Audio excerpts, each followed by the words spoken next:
노웅래 의원이 청탁을 받고 돈을 받는 현장이 고스란히 녹음되어 있는 녹음 파일이 있습니다. 노웅래 의원의 목소리, 돈봉투 부스럭거리는 소리까지도 그대로 녹음되어 있습니다. 뇌물 사건에서 확실한 증거들이 나오는 경우를 저는 보지 못했습니다. 자기 목소리가 나오는 돈 받는 현장 녹음까지 있는데도 불구하고 수사기관에 조작이라고 거짓 여론전을 펼치고 있습니다. 거짓 음모론을 펴면서 혐의를 부인하는 경우에 거의 예외 없이 구속수사를 받게 됩니다. 대한민국의 다른 모든 국민에게 똑같이 적용되는 이 당연한 기준이 노웅래 국회의원에게만은 적용되지 않아야 할 이유는 저는 찾지 못하겠습니다. 이런 중대 범죄 혐의에 이런 확실한 증거가 있다면 국회의원이라도 당연히 체포되어야 한다고 생각하실 겁니다. 대한민국 국민들께서 오늘의 이 결정을 지켜보시고 기억하실 거라고 생각합니다. 안녕하십니까. 법무부 장관 한동훈입니다. 대한민국 정부를 대표하여 국회의원 노웅래에 대한 체포 동의 요청의 이유를 말씀드리겠습니다. 범죄 사실의 요지는 국회의원 노웅래가 2020년 2월부터 12월 5차례에 걸쳐서 브로커 박모 씨 측으로부터 발전소 납품 사업의 청탁 명목, 용인 물류센터 인허가 알선 청탁 명목, 태양광 발전 사업의 청탁 명목, 국세청 인사 청탁 명목, 동서발전 인사 청탁 명목 등으로 6천만 원의 뇌물 및 불법 정치자금을 받았다는 것입니다. 동료 국회의원에 대한 체포 동의 여부를 결정하심에 있어서 다음 두 가지 점을 고려하실 거라고 생각합니다. 첫째, 증거는 확실한지. 둘째는 국회의원을 체포할 만큼 무거운 범죄인지가 그것입니다. 첫째, 증거는 확실한가? 즉, 혹시 돈을 받지 않았다는 노웅래 의원의 주장이 사실일 수도 있는 것 아닌가 하는 점입니다. 동료 국회의원의 체포 동의 여부를 판단하시는 것이니 혹시라도 억울한 일 당하게 하는 것이 아닌가 하는 걱정을 하실 수도 있을 것 같습니다. 그러나 이 사안에서는 노웅래 의원이 청탁을 받고 돈을 받는 현장이 고스란히 녹음되어 있는 녹음 파일이 있습니다. 구체적인 청탁을 주고받은 뒤 돈을 받으면서 저번에 주셨는데 뭘 또 주냐, 저번에 그거 제가 잘 쓰고 있는데 라고 말하는 노웅래 의원의 목소리, 돈봉투 부스럭거리는 소리까지도 그대로 녹음되어 있습니다.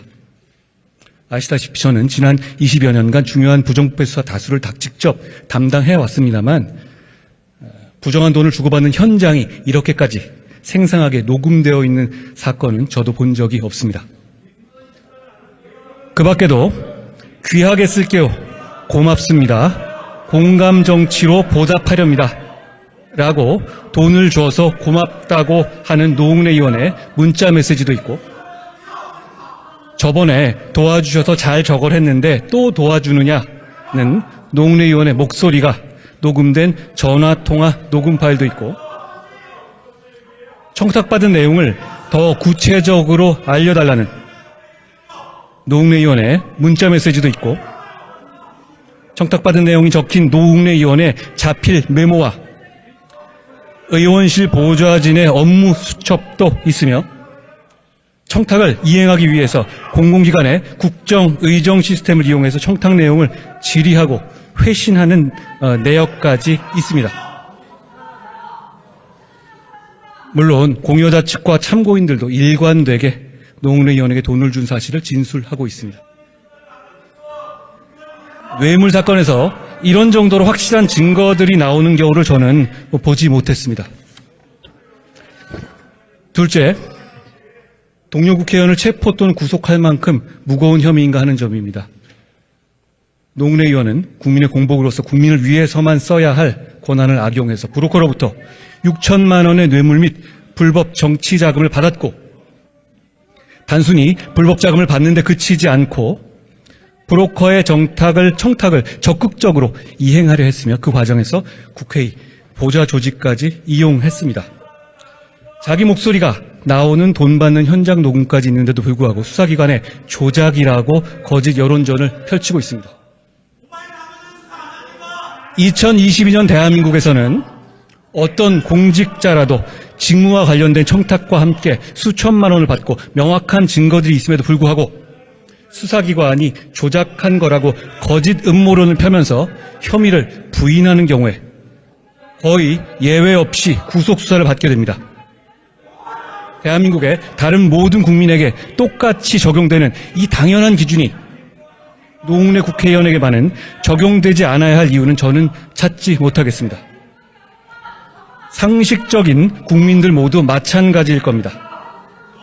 국회의원은 국민을 대표하는 것이고 여러분이 대표하시는 상식적인 국민들 모두 이런 중대 범죄 혐의에 이런 확실한 증거가 있다면 국회의원이라도 당연히 체포되어야 한다고 생각하실 겁니다. 제21대 국회에서 체포동의안은 예외 없이 모두 가결되었습니다. 혐의가 중대하고 증거가 충분하기만 하면 맹목적인 진영론이나 정당의 손익 계산이 아니라 오로지 국민의 상식과 눈높이에 맞는 결정을 하는 것을 대한민국 국회의 새로운 전통으로 만들어가고 있는 것이라고 생각합니다.